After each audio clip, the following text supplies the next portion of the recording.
I want to start today's video a little differently. I'm not going to open with a statistic. I'm not going to open with a news headline.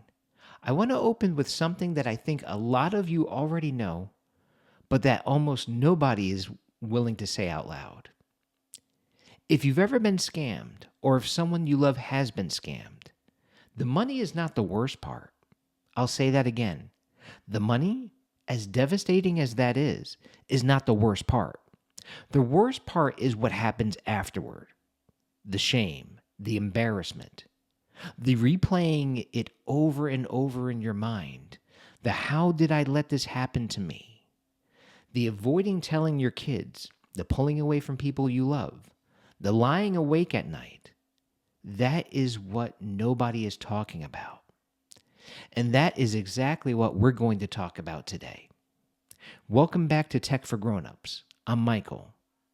If you're new here, this channel exists because I believe that people over 55 deserve straight, honest, no-nonsense information about technology. Not dumbed down, not talked down to, just real. This video is part of an ongoing series that I've called The Mind and the Machine, where we dig into something that almost no other tech channel is willing to touch: the mental and emotional effects that today's technology is having on older adults. If you haven't seen the earlier episodes, I'll link the full playlist below. But this one, episode 3, I have to be honest with you. This one is the hardest for me to make because this topic is personal for a lot of people. And for too long, it has been treated as something to be ashamed of rather than something to be angry about. So let's get into it. Let's start with some numbers because I want you to understand just how enormous and widespread this really is. No matter where you live, whether that's Canada, the United States, the UK, or anywhere across Europe, this problem is hitting your community hard. In Canada, reported fraud losses exceeded $638 million in a single recent year, according to the Canadian Anti-Fraud Center. And they're the first to tell you that that figure represents only a fraction of what actually happened, because the vast majority of fraud is never reported.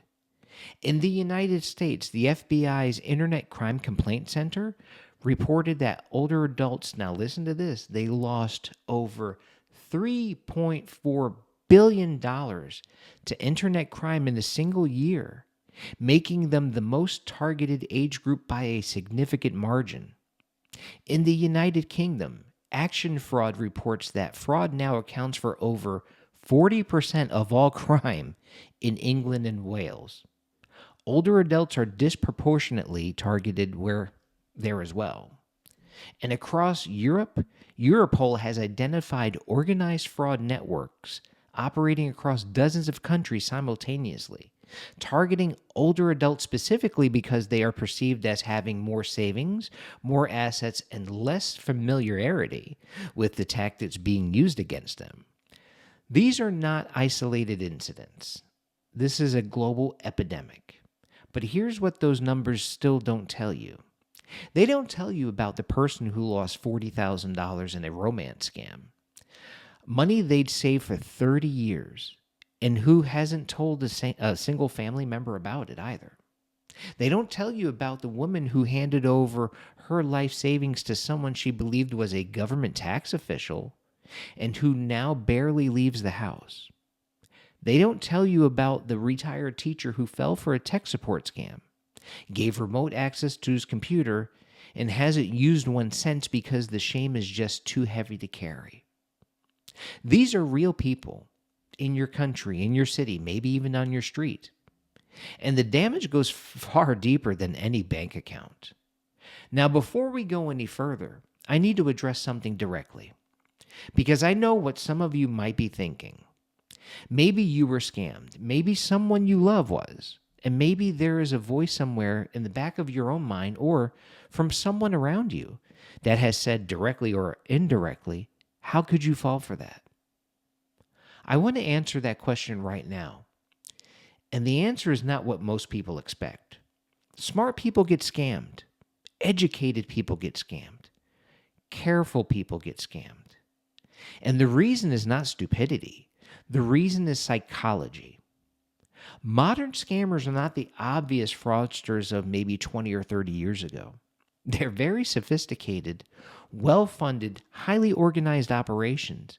Many are run by transnational criminal networks, some of the largest operating out of Southeast Asia, Eastern Europe, and Western Africa, with dedicated scripts, psychological consultants, and technology that rivals what government agencies use. These people study human behavior professionally.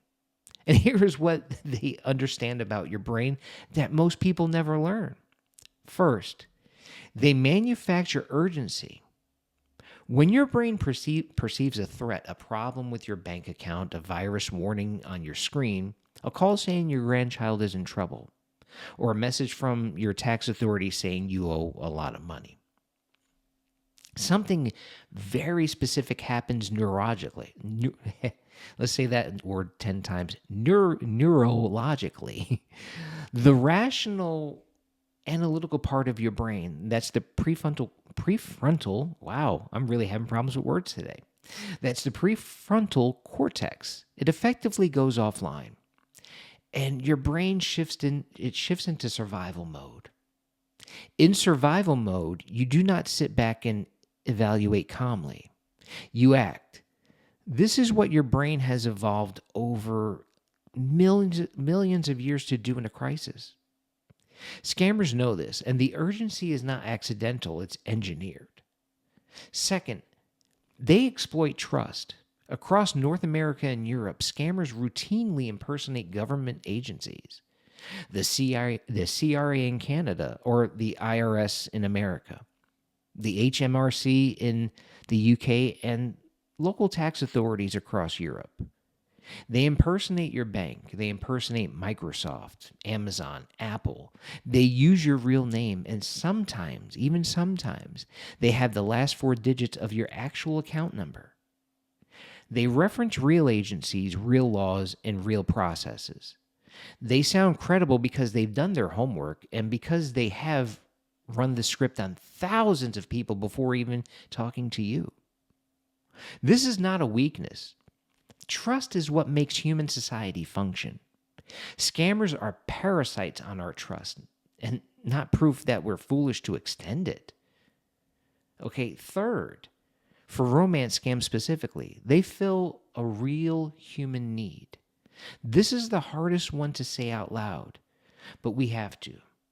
Many older adults, especially those who are widowed, recently divorced, or living alone, experience profound loneliness. And the research is clear that loneliness is one of the most powerful drivers of vulnerability to this particular type of fraud. When a scammer spends 6 weeks, sometimes 6 months, being attentive, caring, curious, and warm, they're meeting a genuine human need. The connection felt real because the need for connection was real. This is not embarrassing. This is deeply, fundamentally human. So you've been scammed, or someone you love has.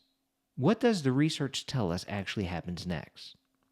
The psychological aftermath of fraud, particularly for older adults, has been studied extensively now. And the findings are sobering. Depression is one of the most common outcomes. Victims report persistent low mood, loss of interest in things they used to enjoy, fatigue, changes in appetite, and in serious cases, feelings of genuine hopelessness. For older adults who may already be navigating significant life changes, retirement, the loss of a spouse, changing health, children who have moved away, fraud can tip someone into a depressive episode that fundamentally changes their life trajectory. Anxiety and hypervigilance are almost universal in fraud survivors. After being scammed, many victims become afraid of the phone, afraid to open emails, afraid of knocks at the door, afraid of the very technology that is increasingly necessary to manage daily life. Banking, appointments, staying in touch with family. The tools that are supposed to connect you to the world become sources of fear and avoidance. Social withdrawal is something researchers have found consistently across multiple studies. Victims pull away from family and friends. They stop calling people they love. They cancel plans they would normally enjoy. And this is not because they no longer want connection.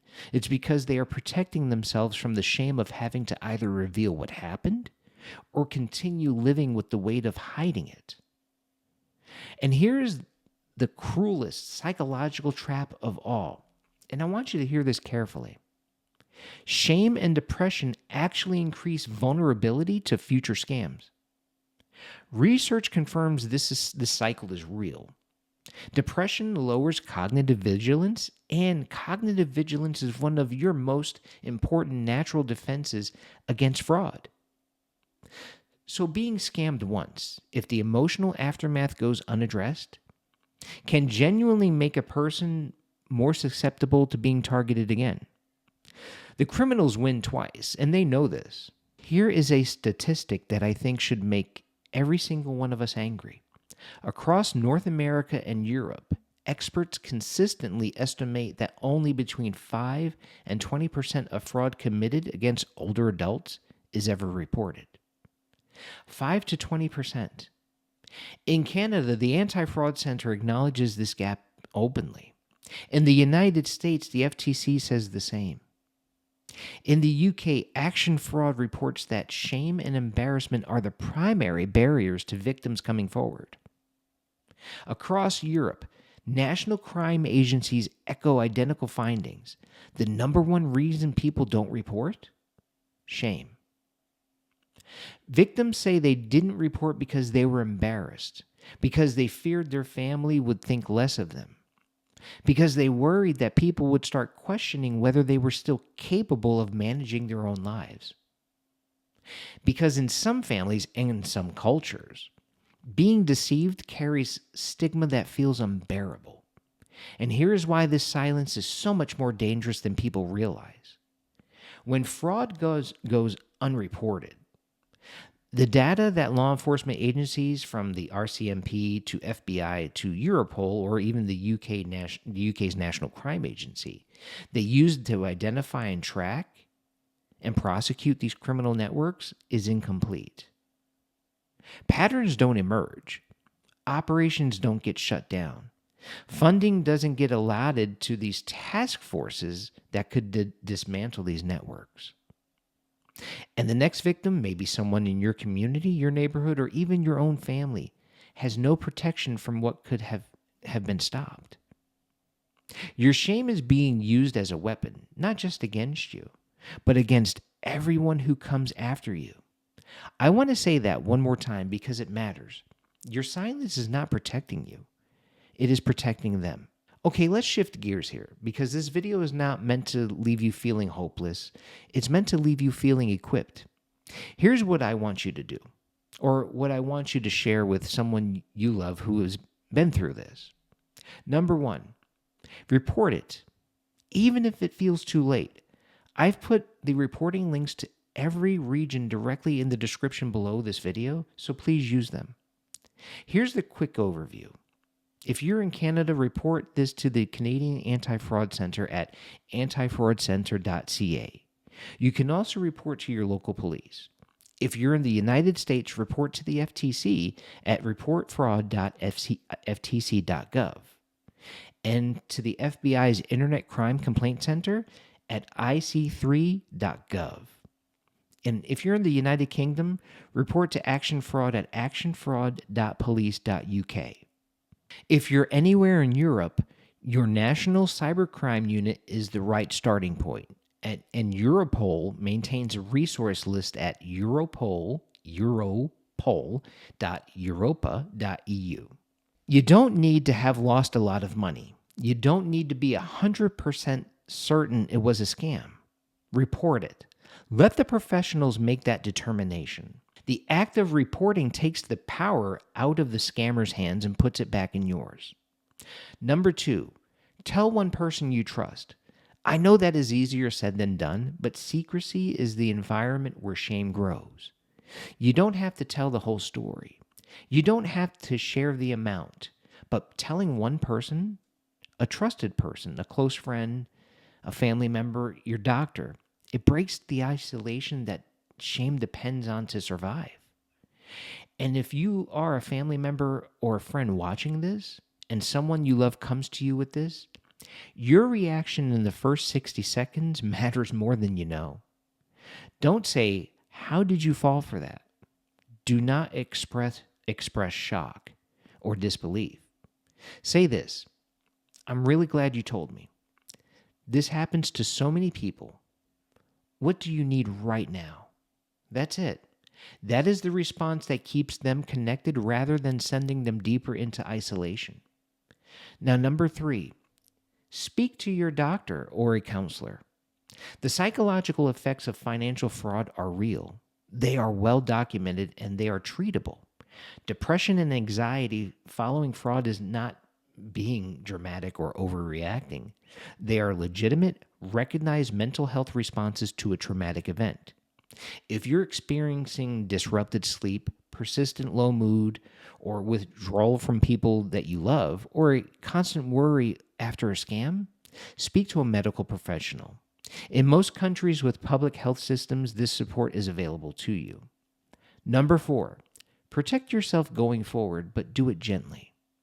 One of the things I see happen is that people who have been through fraud either swing to complete avoidance of technology, or they become so hypervigilant that every email, every call, every online interaction becomes a source of anxiety. Neither extreme actually keeps you safe. Both extremes reduce your quality of life, though. The goal is confident skepticism. Healthy caution, not paralysis. And building that confidence step by step is exactly what this channel exists to do. Now, before I wrap up today, I want to offer you a different way to look at this. Being scammed is not a character flaw. It's not evidence that you are slipping. It's not evidence that you're getting old. It's not evidence that you can no longer be trusted to manage your own life and your own decisions. It is evidence that you were deliberately targeted by criminal organizations who study human psychology, exploit human emotion, and use technology to do it at a scale and at a level of sophistication that most people of any age have never been told to defend against. You were not naive, you were hunted. And when we tell that story accurately, when we replace the shame with anger and replace silence with action, we take the power back. Not just for ourselves, but for every person in our community who comes after us. That is what I want for every single person watching this video.